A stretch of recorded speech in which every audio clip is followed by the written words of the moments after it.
Hey, hey, esse aqui é o Papo Jazz com o Thiago Dias, ou Thiago Jazz, como vocês preferirem. E eu não vou ficar, falando demais, eu vou direto ao assunto. Cara, Eita, travou tudo.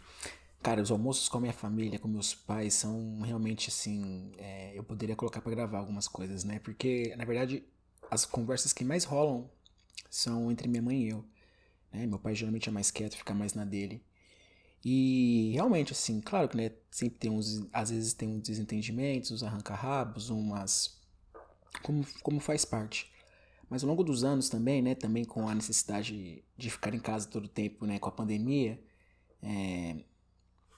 como a gente faz isso todos os dias, como nós estamos almoçando, não, a gente não anda tanto junto, mas almoço é basicamente sagrado. Só no sábado que a gente não almoça, geralmente senta na mesa para comer, mas de segunda, sexta e domingo é bem tradicional. E eu tenho muitas conversas com a minha mãe porque nós temos pensamentos diferentes sobre várias coisas, né? Apesar de nós sermos apenas ou já 20 anos de diferença, né? Quando eu nasci, minha mãe tinha 21. E eu sou o único filho dela, né? Então,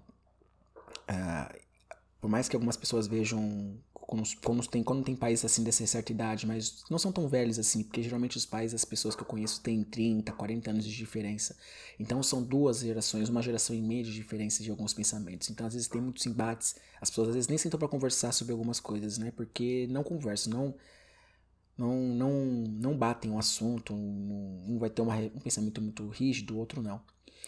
Mas por que eu fiz essa introdução? Porque as conversas em casa, eu acho que eu precisava destacar isso, separar um pouco para poder falar sobre as coisas que acontecem. E realmente tem assuntos muito interessantes que eu acho que minha mãe e eu, maior parte do tempo, tratamos, né? Travamos entre as nossas colheradas ou nossas garfadas. E um deles foi porque como eu citei, eu tava citando com a minha mãe, que eu cheguei no show de stand-up ontem, né? Fui no show de stand-up ontem, na Itam. E o show começava às 21 horas, né, às 9 da noite. E eu moro em Guarulhos, né? E o show era no centro de São Paulo, lá na Paulista, né? No final da Paulista. E aí eu tava reclamando com a minha mãe, né? Porque o fato de o metrô em si, ele não demora. Se você chega na estação e pega o metrô pra chegar na cidade, só depende de suas pernas, você não vai passar problema. A questão por eu morar em Guarulhos, eu depender do ônibus. Não depender do ônibus, mas o ônibus é o transporte coletivo. Eu não vou sair aqui de Uber e para gastar 20, 30 reais para ir até o metrô. Se eu posso gastar 4, 5,40, né? Que é a tarifa do ônibus que eu pego.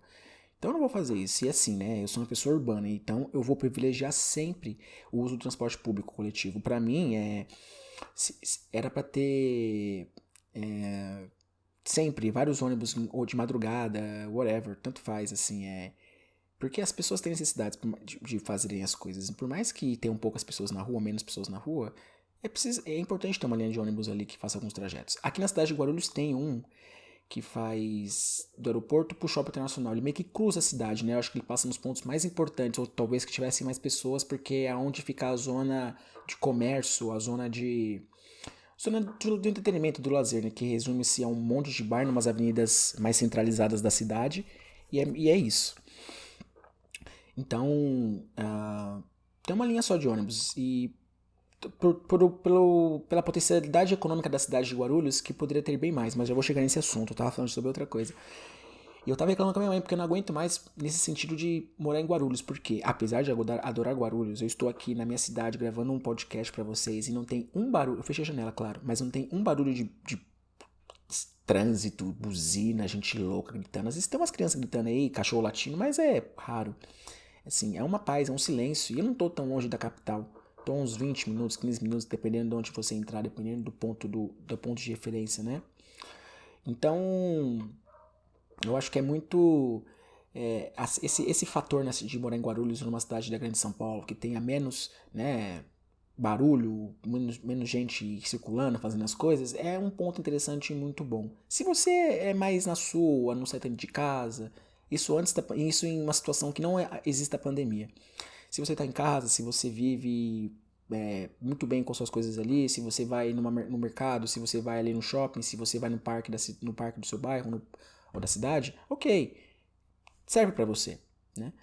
Mas se você, às vezes você tem outras necessidades, você quer explorar mais o espaço da cidade, você quer você quer que a cidade tenha mais aparelhos de lazer, mais opções de entretenimento noturno, né? E você às vezes se sente no mar sem cachorro, porque ou você vai num bar, ou numa hamburgueria, ou num show de rock que os caras vão te cobrar faca para tomar um drink, uma cerveja, que seja, ou você vai para São Paulo e você acaba ficando nos lugares mais alternativos e tudo mais. Não é só isso, né? Tem muito mais por dentro disso. Mas por que eu estou falando sobre isso? Porque eu estava reclamando com a minha mãe, né? Tipo, cara, pô, esse Guarulhos é foda, é longe pra caramba. Eu fiquei ontem no ponto de ônibus, eu saí de casa às 7 horas pra ter tempo de a gente chegar lá de boa. Eu fiquei quase morando no ponto de ônibus. E eu não moro longe da capital, da entrada da cidade. Em 10 minutos, nem isso, já tô entrada da cidade de São Paulo. Então isso me incomoda muito, porque eu sei que quando eu pegar o ônibus vai chegar lá em 20 minutos, onde eu preciso descer, eu vou pegar o metrô e vou chegar lá em mais 15, 20 minutos também. Então, onde eu preciso chegar.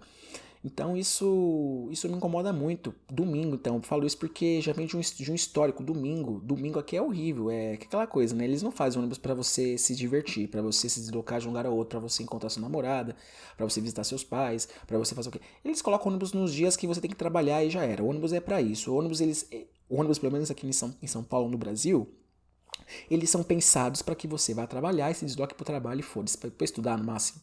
Né? E é isso, domingo não tem, assim, domingo é 1 hora e meia um ônibus no ponto esperando, 2 horas esperando no ponto para um ônibus que vai levar 20 minutos para chegar no seu destino. Então isso é um absurdo, tanto que no último domingo que eu tive que ir para São Paulo, eu perdi o ônibus, né? Tinha umas pessoas no ponto de ônibus comigo e elas foram pegar. Uma moça na minha frente pegou e eu falei, cara, eu fiquei esperando mais uns 20 minutos. Falei, cara, não tem jeito, cara, eu vou ter que pegar, senão eu vou me atrasar de novo. Que já tinha acontecido isso em outros domingos. Tanto que eu até evito ir para São Paulo, dependendo dessa situação, se eu depender de transporte público, para não atrasar, para não ter problema. Que eu já fui criticado já por pessoas que moram em São Paulo e vêm falar para mim assim, você mora em Guarulhos, sai antes. É muito fácil falar para você, né, filho da puta. Tipo, porque eu moro aqui, não desperdiça, eu pego o metrô, o ônibus, eu tô na cidade, eu tô aqui, pego um corredor e tô lá. Não, você que mora em Guarulhos, né? Não, sai 2 horas antes de casa, não tem problema. Não, uau, você é tão especial assim que eu vou sair de casa assim, 3 horas antes do encontro pra... Enfim, divagando aqui, né, na situação, né? E aí é isso, cara, eu tava estranhando pra minha mãe sobre essa questão, né, do problema do ônibus na cidade, e como demora, né, às vezes. Isso que era dia útil ontem, segunda-feira, né? E ela começou a falar pra mim que ela estava em São Paulo hoje também, né, fazendo algumas coisas dela, e ela teve que comprar cartolina. Ela precisava comprar cartolina pra fazer uns trabalhos que ela tem de bordado, né, que ela tava com umas encomendas atrasadas. Mas ela costuma comprar cartolina, os instrumentos dela, né, as coisas que ela precisa, aqui em Guarulhos. E ela disse, né, destacou a diferença de valor quando ela foi perguntar na papelaria lá em São Paulo. Era o dobro do preço, uma coisa simples, mas assim, claro, né? Você coloca uma cartolina o dobro do preço, o valor entre Guarulhos e São Paulo, aí ela já, né, faz a conta automática pra comida. Aí minha mãe já chegou falando assim, não, porque lá o colchão duro está R$ 50, aqui é 38, 40, tá? Meu pai, não, 45, beleza. Então, que é isso, os pais são que pagam, né? Então eles se preocupam mesmo com esse valor de alimentação, né? Então, essa conta parte muito rápido para essas coisas do custo de vida, né? De você estar no lugar, de você poder ter uma qualidade de vida melhor porque você gasta menos dinheiro. Mas aí entrou nesse assunto, né? Ela falou pra mim assim. Ela falou, nós chegamos num acordo nessa situação em relação a pessoas que moram no centro de São Paulo. Elas trabalham para sobreviver, em alguma certa maneira. Não todo mundo, né? Tem pessoas que têm cargos melhores, que recebem melhores salários e estão ali por escolha, né? Mas tem pessoas que por estar naquele espaço, por ter aquele, como vamos digamos assim, a taxa centro, a taxa localização, acabam gastando uma grana muito alta, que talvez elas gastariam menos se elas estivessem num bairro menos centralizado, né, num bairro descentralizado. Então, às vezes tem pessoas que trabalham, ganham seu dinheiro suado, vivem o dia inteiro na rua trabalhando, mas está morando ali no centro. Moram às vezes numa casa menor, num apartamento menor, mas estão ali perto de tudo. Né? E às vezes o custo de vida da pessoa vai para lá, porque ela gasta um valor razoável no aluguel dela, aí sobra alguma coisa, aí tem o que? Rolezinho, às vezes a pessoa nem sai. Digamos, comida, alimentação. Cara, um iFood, qualquer iFoodzinho é R$ 30. E aí, R$ 30 aqui, R$ 30 ali, R$ 30 ali, entendeu? Então, isso. Mesmo que seja uma pessoa regular e tudo, né? Sendo solteira, quando você é solteira, você tem que ter muita disciplina em relação a cozinhar as coisas, por exemplo, tô falando nesse sentido, né? Você, por exemplo, cozinhar e comer durante a semana, tentar gastar o menos possível com comida na rua, né? Se bem que às vezes é inevitável. Mas, ou com cerveja, se você beber, enfim, ou com qualquer outra coisa que você use, né? Então, tem muita gente que eu conheço que passa por essa situação. Pô, tô morando aqui na Paulista, sei lá, na Consolação, na República, no Santa Cecília, whatever. Mas eu vivo trabalhando, tipo, eu trabalho pra... Essa porra fica agora pitando. Eu vivo pra trabalhar, né? Que ótimo que você tá morando no centro de São Paulo, mas realmente esse é o custo de vida, a qualidade de vida que a gente busca. Essa é a única coisa que me pega um pouco. Mas eu, ao mesmo tempo, enquanto minha mãe falava isso pra mim, né, sobre essas coisas de custo de vida e tal, eu não pensaria 2 vezes em morar em São Paulo. Claro, tendo as condições pra morar em São Paulo, né? Não vou chegar de São Paulo pra morar numa cidade, num bairro afastado pra falar que eu tô morando em São Paulo. Ah, eu tô morando em São Paulo, mas eu tô morando no extremo, não sei lá onde. Porra, não dá. Às vezes você leva mais tempo de se deslocar do que eu pra chegar no centro. Às vezes é isso, né? Porque São Paulo, a capital de São Paulo, né? A cidade de São Paulo é muito grande. Acho que também tem represa na Zona Sul, mas mesmo assim, só uma zona é maior que uma cidade inteira. Isso, né? Falando várias outras. Até para não falar que Guarulhos também é a maior. Eu vi inclusive isso ontem. Bateu 1.400.000 habitantes. É muita gente. É a oitava maior cidade do Brasil. Oitava, não sei se fica no top 10. Posso estar comentando uma bobagem aqui. E é maior que algumas capitais. Enfim, é uma coisa muito louca pensar nisso, né? Guarulhos. Enfim. E eu não pensaria 2 vezes em morar em São Paulo tendo condições para fazer isso, né? Como alguns amigos fizeram, moram sozinhos, alguns dividem de apartamento, alguns dividem bons apartamentos, né? E enfim, vivem assim. E aí, com isso, né, a gente começou a conversar sobre qualidade de vida, sobre espaços e tudo. Aí minha mãe começou a falar que eu aproveitaria tais espaços mais aqui e ali, e ela não sei como chegou nesse assunto, né? Porque a gente sempre vai, né, num fluxo de consciência absurdo. Mas em algum momento ela pegou e falou assim, que perto de casa tem uma praça, né? Ela falou que ela não costuma mais andar de praça. É porque eu lembro que eu disse que eu gostava do bairro onde eu morava, né? É melhor a gente não morar aqui, né? Porque eu acho que é a premissa básica. Por exemplo, aqui na praça. Né? Minha mãe fala assim, tem pessoa que tá aí, eu quero correr de manhã, tem gente aí na praça, conversando, de manhã, tudo nóia. Eu falo, mãe, mas eu nunca ouvi falar de algum problema, de algumas pessoas mexendo com as pessoas que vão correr lá, porque é uma coisa recorrente nessa praça onde eu moro, perto de onde eu moro, que as pessoas corram, né, em vários horários do dia, né, em volta da praça. E eu disse pra minha mãe, tipo, ali na praça um negócio um espaço da comunidade ali. Existe um espaço da comunidade de tranquilidade, que é o bairro onde eu moro. Ou seja, existe uma comunidade ali, existe uma coisa acontecendo ali. Existe um entendimento, um conhecimento, uma comunicação clara e direta com essas pessoas que moram ali no bairro próximo, ou seja, elas são vigilantes de tudo que acontece ali. Então a chance de algo acontecer ali, também por outros fatores, por ser perto de uma favela e tudo, não tem bagunça. Não é assim, o cara não vai chegar a arrastar aqui, não é assim, o cara vai ser cobrado, entendeu? Eu mesmo, já fiquei na praça lá, porque lá tem 2 bares próximos, né? Então a gente vai tomar uma cerveja, a gente ficou lá sentado na mesinha. Praça com bar perto é a melhor coisa que existe. Porque você não precisa ficar no bar, você pode ficar na praça. Mas enfim. E aí enfim, eu disse pra minha mãe que eu não vejo isso acontecendo, eu acho muito difícil. Mas minha mãe, não, aquela coisa, né? Às vezes as pessoas ficam muito tempo em casa, aí assistem muito programa policialesco, da Atena, o Bate lá no Cidade Alerta.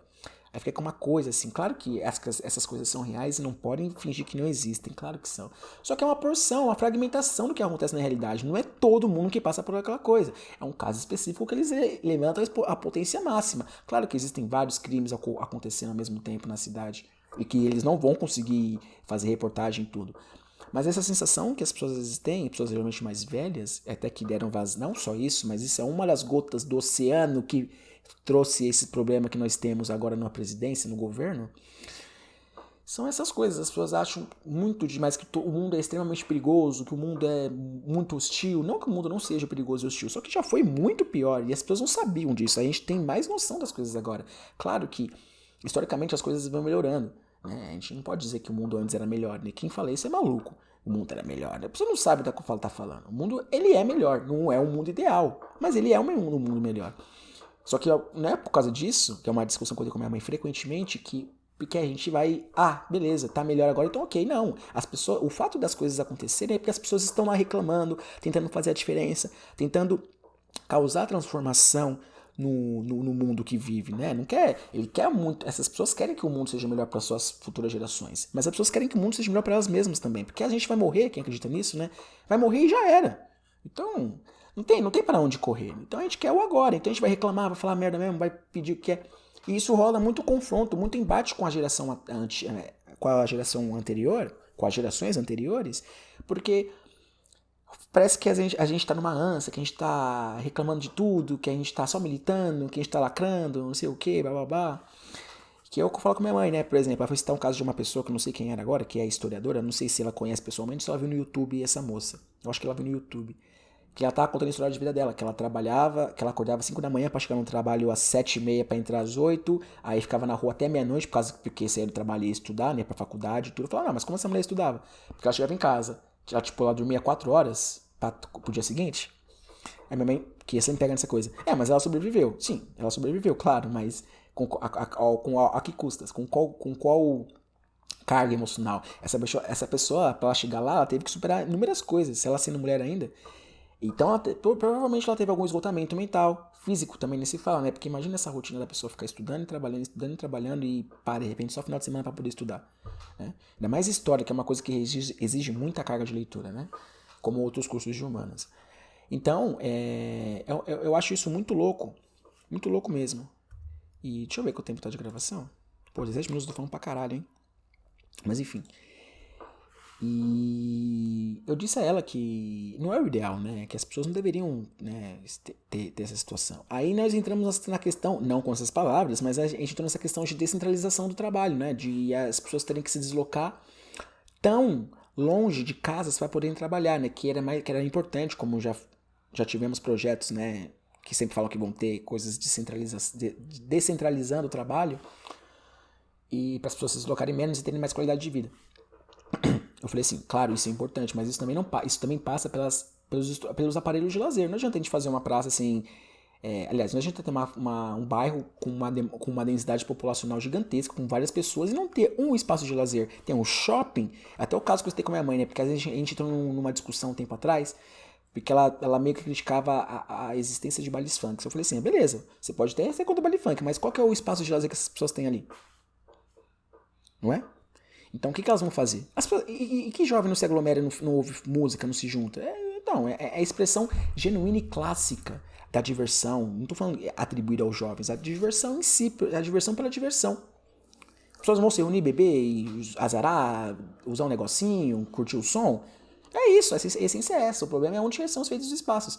Onde são realizados esses eventos. Que tem toda uma história por trás, um descontrole, um desenfreio populacional e habitacional que fizeram as pessoas se agruparem em todo um espaço sem condições nenhumas de... Como a gente sabe, né? Fava cantada, saneamento básico, iluminação pública e o caramba 4. E as pessoas, então, espaços de lazer para as pessoas então é muito menos ainda. E foi o caso que eu citei com minha mãe, né? Então o cara não pode ter baile funk lá, então ele vai no shopping para ser perseguido pelo segurança. Pra ele assistir no espaço que ele não pertence, para ele chegar na vitrine do lugar e não conseguir comprar porra nenhuma. E deslumbrar, poder comprar uma casquinha, como a gente chama aqui. Não sei se as pessoas que me ouvem, que me ouvirão, elas vão se identificar com isso, mas a gente costuma falar aqui, né? Eu costumava falar que era o bonde da casquinha, né? Porque a galera ia no shopping, como não tem condições de comprar qualquer coisa ou de fazer parte desse mundo que consome no shopping, eles vão lá e compram uma casquinha, que na época custava R$1, R$1,50, né? Então é isso, galera. Então você via levas de pessoas que você talvez percebesse que fossem mais humildes, com casquinha, e passando pelo shopping, porque elas querem pertencer a esse espaço, mas elas não são aceitas. Aí quando a expressão das pessoas é fazer uma festa autogerida e por si própria, há essa repercussão, há esse ataque, há essa ofensa, porque as pessoas não querem que essa galera se divirta. Vai trabalhar e o caralho é 4, me sirva, limpe meu chão, me sirva meu prato, abre a porta, entendeu? Então... Isso também passa pela questão de você não ter ônibus de domingo. Você não pode acessar esses espaços de lazer. Você tem que ficar na sua casa descansando no domingo. Não saia na rua e de segunda você, Porque o ônibus na segunda-feira aqui, amiga, é um a cada 10 minutos. E olha lá, hein? E até menos, se bobear. É horário de, tipo, 7 da manhã, horário de trabalhador, né? Enfim. Então é isso, passa por essas coisas, por essa falta de lazer que esses jovens têm das periferias, então eles acabam criando essas situações, eles acabam criando bailes funks, né? Que são expressões genuínas da diversão e da juventude das pessoas, né? Quando eles resolverem o problema de você pensar em espaço de lazer para essas pessoas, muitas das coisas vão se resolver. Muitas coisas não. Algumas das coisas irão se resolver em relação a como você trata essa juventude, né? Que tipo de juventude é essa que a gente proíbe, que a gente coíbe a pura expressão e manifestação da diversão? Eu não estou dizendo que, porque lá realmente tem muita coisa errada, tem abuso, tem tráfico, mas isso aí não vai deixar de acontecer ou vai acontecer menos porque existe o baile funk, né? São pessoas que estão ali e fazem coisas, né? A gente não pode agora criticar todo movimento, toda festa, todo evento, porque vai ter algumas pessoas que vão deturpar o sentido daquilo, né? Até porque se a gente for prender mesmo quem tá fazendo coisa errada, não é só na favela que tem problema, não é, gente? Enfim. E aí, continuando nesse assunto com a minha mãe e tal, ela disse que não vai na praça porque tem gente... Eu até achei engraçado isso. Que ela falou assim, não, porque tem gente de 10 horas da manhã, 8 horas da manhã fumando maconha na praça. Eu falei, uau, o problema do cara é fumar maconha, mãe? O que ele vai fazer com você, mãe? Ele vai encher o seu saco? O que ele vai fazer? Ele vai te pedir um lanche? Que porra que ele vai fazer? O cara tá fumando maconha, sabe? É crack. E nem se fosse crack também, né? Até porque se o cara fumar crack e não encher a porra do meu saco, é uma história, né? Mas tem muito cracudo, infelizmente, não estou generalizando. Mas tem alguns que, mesmo que fica pra você de São Paulo, que estão tão viciados na droga, que acabam, às vezes, perturbando as pessoas, né? Eu digo isso em relação a estudo de causa, como eu faço estudo de causa, né? Porque eu presenciei uma situação dessa, né? Eu fui assaltado, faz muitos anos isso, na Roosevelt, num dia do Natal. Tinha ido com os amigos pra lá, né? A gente encontrou um amigo nosso, que nunca apareceu. E aí nós fomos assaltados, né? E nessa ele conseguiu roubar as coisas, mas a gente conseguiu recuperar. Aí quando a gente pegou o cara que tinha pego os celulares, um cara ajudou a gente lá, a gente começou a revistar um maluco pra devolver os celulares, a gente encontrou um cachimbo de crack no bolso dele. E, tipo, toda a raiva que eu tinha dele, que eu queria bater nele, eu passou na hora, assim. Na verdade, eu já não queria bater ele antes, né? Quando a gente tinha pegado os celulares. Mas é aquela coisa, né? Você quer ter revanchismo. Só que além do cara ser negro, como eu, e falar, não vou contribuir com isso, tá ligado? O cara já tá... Enfim. Quando eu vi o cachimbo de crack no bolso dele, eu falei, porra, tá ligado? Tipo, eu não consigo, cara, não consigo. O cara tá perdido aí, mas assim, não é passando pano nem nada, ou tipo... Até porque eu imagino que ele tivesse alguma consciência em algum momento com o que ele fez. Mas ele não achou que fosse ser pego ou caralho é 4. Mas é muito complicado isso. Mas a gente não pode confundir uma coisa com a outra. Um cara tá bebendo ali na rua, de repente ele vai poder mexer comigo. Não, realmente. Ela como mulher tem que ter a preocupação, infelizmente, nessa sociedade que nós vivemos. Mas aqui eu considero, não vou colocar minha mão no fogo, um lugar muito tranquilo para se viver, não tem problema de furto, de roubo, de ocorrência, de nada, de tiroteio, nada, como de alguns lugares que eu... Não alguns lugares que eu já morei, mas alguns lugares que eu já ouvi falar, que eu já presenciei algumas coisas acontecendo. Como eu falo pra minha mãe, né? Eu me sinto muito mais seguro aqui, que sei lá, subúrbio, barra periferia, do que nos jardins, nos perdizes, naquelas ruas vazias, desertas, onde só tem árvore guarita, tudo escuro, e os caras estão esperando só o cara abrir o portão automático dele pra entrar na casa do cara. Então, tô dizendo aqui, né, nada justifica, mas eu me sinto muito menos seguro nos espaços desses. E eles realmente são mais frios, porque as pessoas se encastaram nas suas casas, e agora cada vez mais a sociedade, a tecnologia tem favorecido porque as pessoas elas se encastelem mais, né? Porque eu não tô falando da pandemia não, tô falando antes da pandemia. As pessoas elas têm Uber, elas não precisam sair de casa para pegar um ônibus. Tem um carro que busca na porta da casa dela. Tem um iFood, não precisa de um restaurante.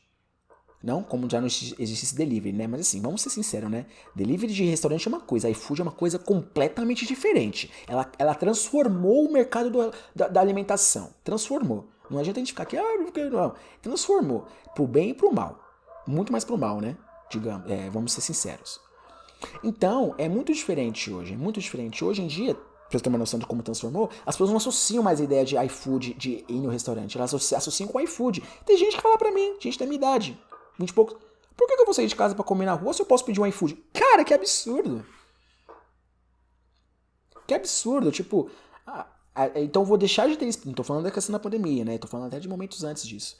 Então a pessoa vai deixar de ter experiência do restaurante pra vir na sua casa. Claro que é muito mais confortável estar em casa, mas você receber a comida num potinho lá e tudo, qual que seja, a comida talvez ela tenha a qualidade parecida com o que seja um restaurante, mas não vai ter todo o ambiente, toda a atmosfera de você sair, poder se arrumar e estar ali, e sentar num lugar bacana de repente, e ver menus, ver pessoas, enfim. Talvez eu esteja falando isso porque eu seja saudoso de fazer essas coisas, né? Então talvez eu esteja romantizando um pouco, mas enfim.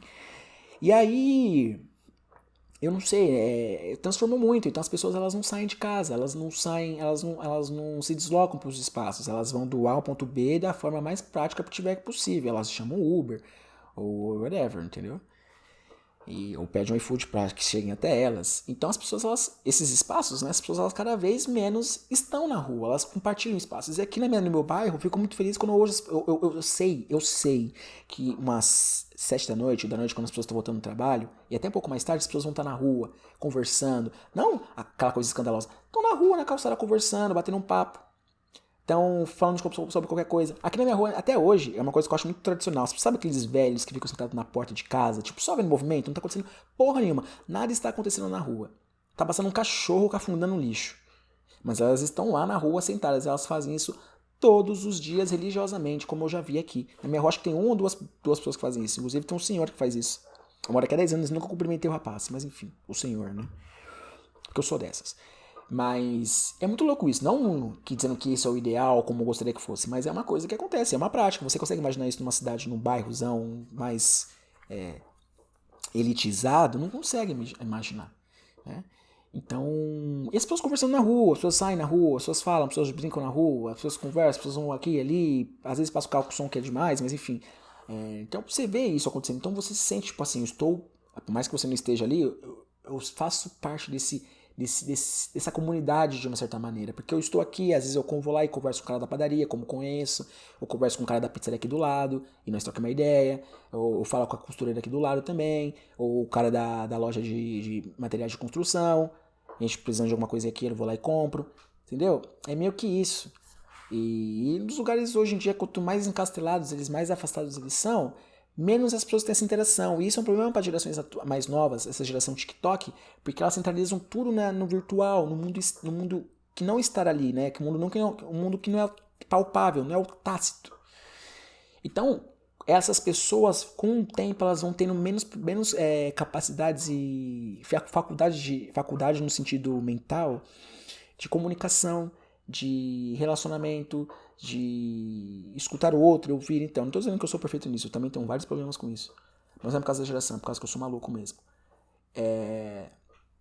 Então essas pessoas elas vão ter mais problemas de comunicação, vão ser mais retraídas, vão ter que fazer mais terapia. Não que terapia seja um problema, mas elas vão precisar de uma maneira maior, vão precisar, sei lá, desde pequenas, desde adolescentes, e cada vez mais.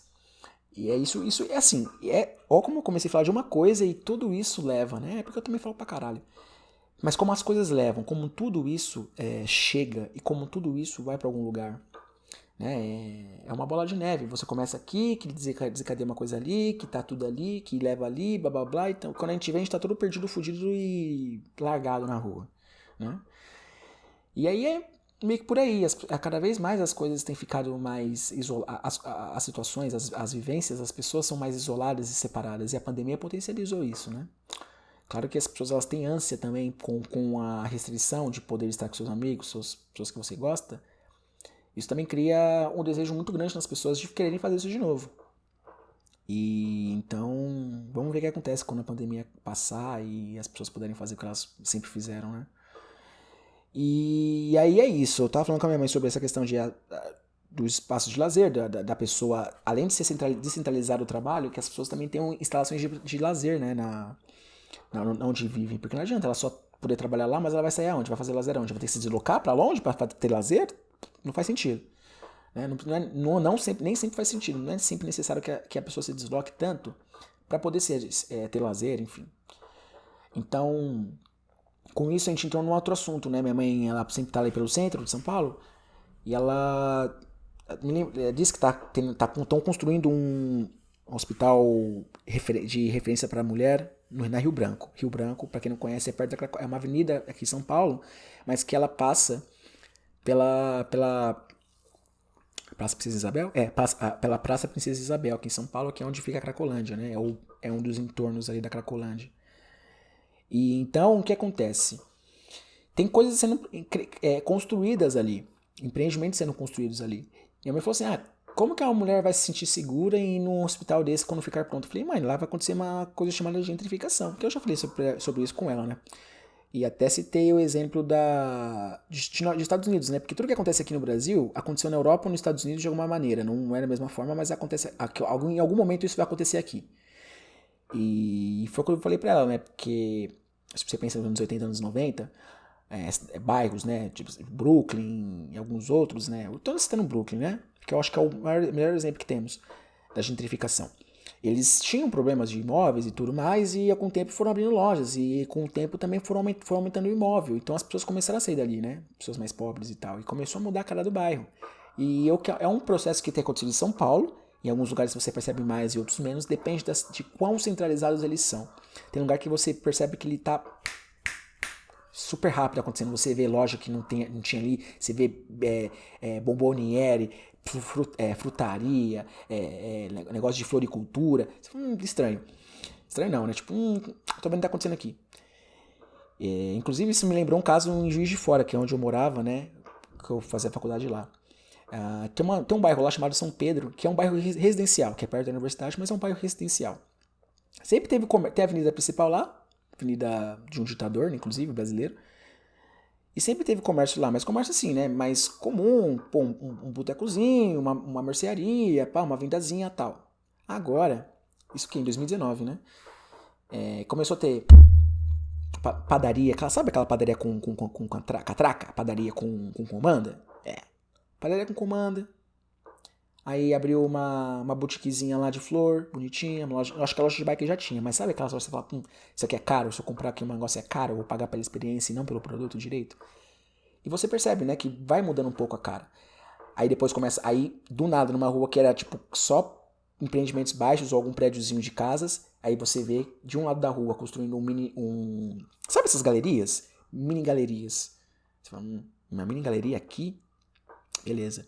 Aí do outro lado da rua, e embaixo vai ser o mercado, né? Aí do outro lado da rua, estão construindo um outro prédio comercial, que embaixo vai ter o quê? Uma Smart Fit. Smart Fit para mim é o supra-sumo, é o resumo completo e total da gentrificação de um espaço.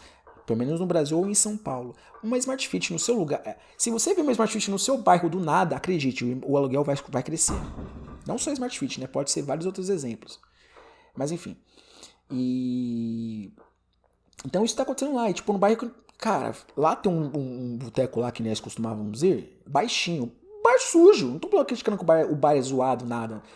Eu não ligo pra isso. Mas assim, se você olha pro empreendimento que tá construindo a 20 metros do lado dele, e o bairro, o bar que nós frequentamos, você fala, que porra é essa? Aí você tá lá no bar tomando uma cervejinha lá, naquelas cadeiras de plástico, aí você vê a galera saindo do Smart Fit todo, pá, né? Todo fitness. Então você vê que isso é um processo que vai acontecendo mesmo nesses lugares, né? Você vê que em Juiz de Fora é uma cidade do interior de Minas Gerais, né? E por mais que eles não gostem que chamem de interior, é interior. Mas é uma cidade, claro, uma cidade grande e tal, bem urbanizada. Então o que eu vi em São Paulo acontecendo, em Guarulhos também acontecendo de uma maneira também devagar, assim, acontecendo, lá em Juiz de Fora também veio acontecendo, só que lá é um processo um pouco mais tardio, né? E claro que isso acontece em outros bairros da cidade, mas ali me chamou muita atenção, tipo, pá, olha como tá mudando a cidade, olha como tá mudando o bairro. Porque lá eu conheci pessoas que têm casas, tipo, tem casas lá antigas nesse bairro, tem casas lá que as pessoas queriam, me disseram, né, fui visitar uns amigos lá, aí uma dessas casas tinha um espaço grande, um terreno grande, e me disseram que eles queriam, que ofereceram 1 milhão pra comprar um terreno específico pra construir apartamentos lá, e nem era a avenida principal, era a avenida de trás. Então, como acontece aqui também, né? Tem muita construtora, muita empresa querendo comprar imóvel grande, que é grande, numa área central, para poder construir apartamento lá, para poder subir um prédio. Tanto que, por causa disso, nós vemos várias distorções urbanísticas no centro de São Paulo. A gente vê 2 prédios um lado do outro e no meio uma casa do nada, casa, sei lá, neoclássica, casa dos anos 20, casa dos 1800. Que porra é essa? Mas é resistência. Isso acontece muito. Prédiozão, plá, um cortiço, uma casona plá, grandona. Você fala, essa casa não tem esse padrão. Nunca que faria uma casa desse tamanho atualmente, né? Só se fosse sob encomenda. Porque a tendência é que se façam casas menores, né? A tendência é que as pessoas morem em kitnets, as pessoas TVs gigantescas para casas pequeníssimas, né? A TV sendo maior que a sala, que o cômodo, né? E a tendência é essa, morar cada vez mais apertado e agrupado, né? Você mora em apartamento, você mora em apartamentos pequenos, mas todo mundo em cima do outro e blá. Só ver como é a China, como são os prédios na China. Eu não sei se vai chegar nesse nível no Brasil, mas é uma tendência também do que pode acontecer nas grandes cidades. E, enfim, eu tava falando disso porque por causa da gentrificação, né, que tá acontecendo aqui também. Então, por que eu falei disso, tudo isso, né? Porque eu falei pra minha mãe, é impossível que eles construam, porque além desse hospital que vai ter na Rio Branco, eles vão construir um prédio lá que eu acho que é meio classe média, meio médio padrão, não sei. E eu percebo que essa avenida Rio Branco é uma avenida que ela tem potencial para mudar de novo, né? Porque ela já foi uma avenida prestigiada, né? Porque era, né, nos tempos antigos, né? Então, a tendência é que esses lugares voltem a ser assim. Eles não vão continuar sempre sujos e com pessoas perdidas e viciados. Não vai ser assim para sempre, porque não é a intenção da prefeitura. Tanto que rolaram projetos e notícias e tudo dizendo que eles queriam revitalizar grande parte do centro. E isso é um dos processos, como eles fizeram com o Vale do Engabaú. Um processo também é você revitalizar esse espaço da Rio Branco, né? Eu disse pra minha mãe assim, né? Eu na minha ingenuidade. É impossível que esses caras construam um prédio ou desejassem construir um prédio sem que a prefeitura lhes desse alguma garantia de qualquer coisa. Porque as pessoas não vão morar num lugar que do lado tem, né? A não ser que seja muito barato. Então, a não ser que a garantia tenha sido dada depois ou antes eles começarem a construir. Claro que eles, por ali, talvez ser um espaço de imóvel menor, de valor menor, para comprar um terreno, por causa de toda a situação, a gente não pode achar que vão construir lá e já era. Não, eles têm garantias, né? E outra, isso às vezes nem precisa de garantia da prefeitura. Se às vezes você constrói um prédio ali, aí você coloca certo tipo de pessoas ali morando e tal, por causa, dependendo do poder aquisitivo delas. Aí você bota uma lojinha aqui e ali, aí bota outra lojinha aqui e ali. Vai mudando a cara do espaço. Vai mudando o bairro. Eu tô falando uma situação limite, que é a situação das pessoas vivendo em situação de rua, Cracolândia. Eu poderia dizer um bairro normal, que as pessoas têm várias casas ou prédiozinhos menores que começam a construir empreendimentos gigantescos, e aí não a qualidade, né, mas o valor, o custo de vida ali fica descontrolado. Ele aumenta muito para as pessoas que moram ali ao longo dos anos. E é uma coisa que elas vão percebendo gradativamente, né? Não é de uma hora para outra. É 1, 2 anos, 3 anos, 5 anos. Quando a pessoa percebe, 5 anos atrás, a vida dela era muito diferente do que, assim, né, em relação ao custos de vida, a qualidade de vida. Às vezes tinha menos barulho no bairro, tinha menos pessoas circulando no bairro, existia uma tranquilidade, uma calma. Mas você percebe que, né, às vezes não é de uma hora para outra, claro, mas você vê que ali mudou, né, transformou. Tem mais gente na rua, tem trânsito às vezes, tem gente para cima e para baixo toda hora, o que eu também não acho ruim. Mas dependendo de como for você crescer ou você se acostuma com aquele espaço ou aquele bairro, é uma sensação ruim. É uma situação complicada e cansativa. Então, eu falei pra minha mãe, né? Isso vai acontecer. É impossível que no centro de São Paulo eles vão construir um hospital e depois também um apartamento, um prédio, né, um condomínio, e que eles não, com o tempo as pessoas não sejam expulsos de lá. Né? E que até minha mãe falou que eles expulsam para outros lugares, né? Tipo, eles gente, vão tipo, como ratos, né? Eles vão jogando dedetizador e eles vão ter que ir para algum lugar, né? Resolver o problema, ninguém resolve. E é meio que por aí. Aí até que eles vão revitalizar esse espaço onde eles estão e assim sucessivamente até eles irem embora da cidade, ou pegarem um barco, um navio e forem embora, não sei para onde, né? Eu acho que é a intenção no fundo deles, né? Enfim. E enquanto isso tem um monte de casa no centro de São Paulo desocupada. E é isso, né? Aí a gente falou sobre gentrificação, né? Sobre essas questões. E depois a gente partiu pra questão dos mendigos, né? Não dessas pessoas que estão ali especificamente, mas no geral, né? A gente começou a falar das situações de pessoas que às vezes perdem alguma coisa e eu não posso ajudar. Porque às vezes sei lá, às vezes eu penso assim, tipo, coisa minha, né? Às vezes o mendigo é negro, aí o mendigo olha pra nós, pra mim que também que sou preto, e a pessoa acha, tipo assim, que eu tenho talvez a obrigação de ajudá-la, mas não é por aí. Minha mãe discordou disso, né? Deixando bem claro. Mas às vezes eu sinto que é um pouco disso, né? Não que eu não entenda a necessidade ou a importância de talvez ajudar essas pessoas por justamente saber que é mais difícil pra eles. Eu tenho certeza, eu tenho total noção disso. Só que às vezes eu não ando com dinheiro e como é um mantra meu. Eu falo pra todo mundo isso. As pessoas até me odeiam por causa disso. Eu ajudar o cara ali agora é tipo um band-aid é um band-aid pra uma hemorragia interna. Não adianta. Não adianta. Ou é uma Neosaldina pra uma enxaqueca com aura. Não vai resolver. Você pode ajudar ali a melhorar o momento da pessoa, mas não vai resolver. Né? Então, eu acho que esforços maiores são necessários para que essas coisas aconteçam. Então não é por aí que, estou aqui, aí na verdade parece que é uma coisa mais que você se sente bem consigo próprio, né? Eu ajudei uma pessoa, dei uma moeda pra essa pessoa, como eu estou bem comigo mesmo, porque seria R$1 pra pessoa, uau, como você é foda, porra, mudei a vida dessa pessoa. Eu acho que fala muito mais sobre como nós nos sentimos em relação a isso do que a gente ajudar uma pessoa ou fazer o gesto, né? Mais sobre o nosso ego, como ele fica, uau, eu ajudei uma pessoa, olha só o que eu fiz, enfim. Mesmo que você não divulgue, né? Não tô dizendo também que você não deva fazê-lo. Não divulgar, ajudar alguém. Né? Porque pra mim divulgar, dependendo da divulgação, eu acho tosco. Mas enfim. E daí é isso. A minha mãe tava lembrando de alguns casos, né? Que ela foi ajudar que ela foi, por exemplo, pedindo uma coisa pra ela deu uma moedinha pro cara que ela tinha e o cara xingou ela, o cara reclamou com ela. Né? E ela ficou, tipo, surpresa, assim, estupefata. Como o cara reclamou comigo assim? Tipo, eu tô ajudando o cara. Eu dei 25 centavos pra ele, mas...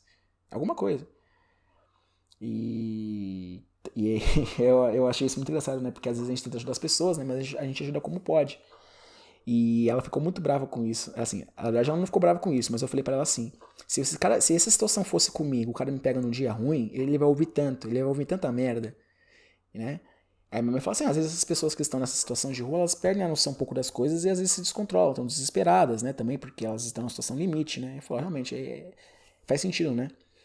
Assim, eu já tive muitos desentendimentos com a minha mãe, muito arranca-rabo, muita discordância de ideias e tudo, até pela forma como eu reajo às vezes, e como ela também reage.